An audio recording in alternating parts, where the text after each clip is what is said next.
இஸ்ரேலின் தாக்குதலால் பாதிக்கப்பட்டுள்ள ஈரானிலிருந்து தமிழக மீனவர்களை உடனடியாக மீட்க வேண்டும் என்ற கோரிக்கை எழுந்திருக்கிறது. உணவின்றி தவிப்பதாக மீனவர்கள் வேதனை தெரிவித்திருக்கிறார்கள்.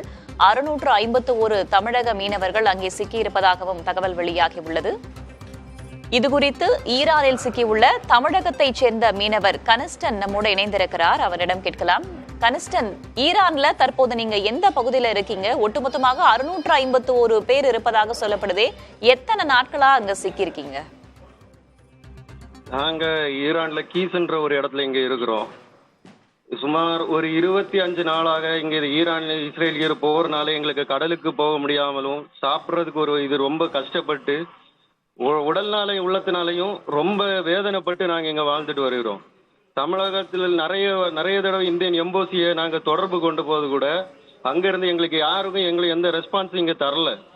அப்ப இங்க இருந்து அரபிகளுக்கு என்னன்னா, நாங்க இந்தியா வரக்கூடாது, நாங்க இங்கே இருக்கணும்ன்றதான் மொத்தம் அவங்களோட இது.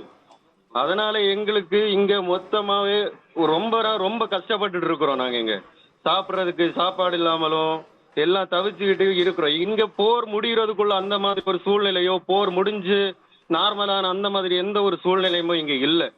இங்க இருக்கிற ஒவ்வொரு நிமிஷமும் எங்களுக்கு ரொம்ப பதற்றமா இருக்கு. எம்எல்ஏ எம்பி எல்லாருக்கிட்டே நாங்க தொடர்பு கொண்டு போது கூட எங்களை யாருமே கண்டுகொள்ளல. நாங்க இந்தியாவுக்கு தேவைப்படுறோமா இல்லையான்றதை எங்களை 650 குடும்பம் இங்க யோசிக்க வேண்டிய நிலைமையில நாங்க இங்க வாழ்ந்துட்டு வந்துட்டு இருக்கோம் சார். இங்க ஒட்டுமொத்தமா 651 பேர் இருக்கீங்கன்னு சொல்லியிருக்கீங்க. எந்தெந்த பகுதிகளை சேர்ந்தவங்க அங்க போயிருக்கீங்க? இப்ப வரைக்கும் தூதரகம் தரப்புல இருந்து யாரும் உங்களை தொடர்பு கொண்டு பேசலையா? கன்னியாகுமரி மாவட்டம், திருநெல்வேலி, தூத்துக்குடி, ராமநாதபுரம், கடலூர் எல்லா மாவட்டத்திலும் இருக்கு. ஆனா குறிப்பாக கன்னியாகுமரி மாவட்டத்திலிருந்து மட்டும் சுமார் 450 பேர் மேல இங்க இருக்கிறோம். நாங்க இந்திய தூதரகத்தை நீங்க தொடர்பு கொள்ள முயற்சிச்சீங்களா? இந்திய தூதரகம் இங்க ஈரான்ல இருக்கிற நாங்க அவங்க கிட்ட நாங்க தொடர்பு கொண்டோம். ஆனா அவங்க எங்களுக்கு சாதகமாக எந்த ஒரு பதிலும் இன்னை வரைக்கும் இந்த நிமிஷம் வரைக்கும் எங்களுக்கு தரல. அவங்க எதுவுமே அதை கண்டுகொள்ளாத மாதிரி பார்ப்போம் இன்னைக்கு நாளைக்கு அப்படின்ற இந்த 22 நாளை எங்களை தட்டி கழிச்சுட்டு தான் போறாங்களே தவிர எங்களுக்கான உரிய பதிலும் உரிய இதுவும் எங்களுக்கு ஒரு நேரத்து எங்களுக்கு இல்லை. என்ன பேசுனீங்க அவங்க கிட்ட? நீங்க என்ன கோரிக்கை வச்சீங்க? அவங்க தரப்புல என்ன பதில் சொல்லியிருக்காங்க? நாங்க இங்க இருந்து இப்படியாவது நாங்க இப்படி இருக்கிற சூழ்நிலையில எங்க இந்திய கவர்மெண்ட் எங்களுக்கு எங்களோட பிரச்சனை நீங்க நேர பார்வையிட்டு எங்களை இந்திய கவர்மெண்ட் பேசி எங்களுக்கு எடுக்கிறதுக்குள்ள ஊருக்கு இந்தியாவுக்கு கொண்டு போறதுக்குள்ள வழியை பாருங்கன்னு சொன்னோம். ஆனா எங்கள்கிட்ட இங்க இருக்கிற எம்போசியில எந்த ஒரு இந்திய நபரும் எங்களை கான்டாக்ட் இதுவரைக்கும் பண்ணல. இங்க இருக்கிற எம்போசியில இருந்து வெறும் ஈரானிய நபர்கள் மட்டும்தான் இதுவரைக்கும் எங்களை தொடர்பு கொண்டுட்டு இருக்காங்க. ஆனா அவங்க கிட்ட பேசியும் பதிலும் எங்களுக்கு ஒண்ணுமே முடியல. அவங்க இங்க அவங்களோட பதில் என்னன்னா, நாங்க இங்க இருந்து இப்போதைக்கு கடலுக்கு போகணும், யாருமே இந்தியா போகக்கூடாது. அதுதான் இப்ப அவங்களோட முதல் ஒரு இதா இருந்துகிட்டு இருக்குது. ஆனா இங்க உள்ள மக்கள் எங்களோட 650 குடும்பமும் அங்க கண்ணீரும் கம்பளத்தோட அங்க இருந்துட்டு இருக்காங்க. எப்ப இவங்க தாய்நாட்டுக்கு வந்து சேரணும். ஆனா இவங்களோட எண்ணம் நாங்க இப்ப கடலுக்கு போகணும். ஆனா எங்களால முடியாது. எங்களை தாய்நாட்டுக்கு திரும்பி எடுக்கிறதுக்குள்ள வழியை தான் நாங்க இது வரைக்கும் நாங்க கேட்டுட்டு இருக்கோம். ஆனா இது வரைக்கும் எங்களுக்கு பல வாட்டி பல ரூபத்துல நாங்க முயற்சி செஞ்சுட்டோம். ஆனா எங்களுக்கு இதுவரைக்கும் அதுக்குள்ள உரிய பதிலும் ஒரு நடவடிக்கை இதுக்கு எடுத்தது போல எங்களுக்கு தெரியல.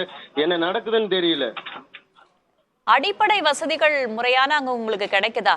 தண்ணில இருந்து, சாப்பாடுல இருந்து, தங்குற இடத்துல இருந்து உங்களுக்கு அங்க முறையா கிடைக்குதா? அதுக்கு என்னென்ன பண்ணிட்டு இருக்கீங்க? அங்க எங்களுக்கு இங்க தங்குற இடம், நாங்க தொழில் செய்யற இந்த போட்ல தான் நாங்க இங்க தங்கிக்கிட்டு இருக்கோம். எங்களுக்கு உரிய சாப்பாடோ அதுக்கு எதுக்குமே எந்த வழியும் எங்களுக்கு இங்க இல்லை.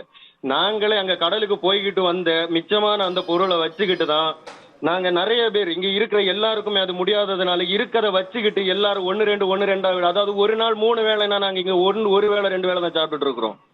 இருக்கிறத வச்சு எல்லாமே இங்க சமாளிச்சுட்டு இருக்கோம்.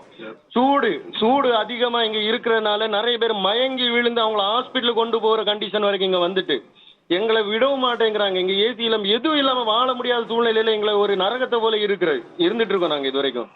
எங்களை இந்தியா கவர்மெண்ட் இது எடுங்கன்னு சொல்லி கூட அங்க இருந்து எந்த தகவலும் இல்லை. நாங்களா தான் ஒவ்வொரு வாட்டி கால் பண்ற யாருமே எங்களுக்கு திரும்பி என்னாச்சு ஏதாச்சும் சொல்லிட்டு கூட ஒரு வாட்டி கூட அவங்க எங்களுக்கு என்னன்னு சொல்லிட்டு கேட்கறது கிடையாது. நெட் சிக்னல் எங்களுக்கு ஒரு 6-7 நாள் தான், 5 நாள் இருக்கும்னு நினைக்கிறேன்.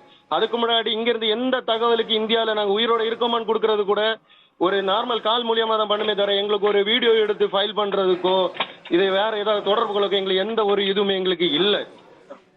சரி, உணவில்லாம தவிப்பதா சொல்லியிருக்கீங்க. உங்களுடைய வேதனையையும் உங்களுடைய கோரிக்கையும் நேரடியாக புதிய தலைமுறை சார்பா நம்ம பதிவு செஞ்சிருக்கோம். விரைவில் நடவடிக்கை எடுக்கப்படும் அப்படின்னு நம்புறோம். இணைப்பில் வந்தமைக்கு நன்றி திரு கணேசன்.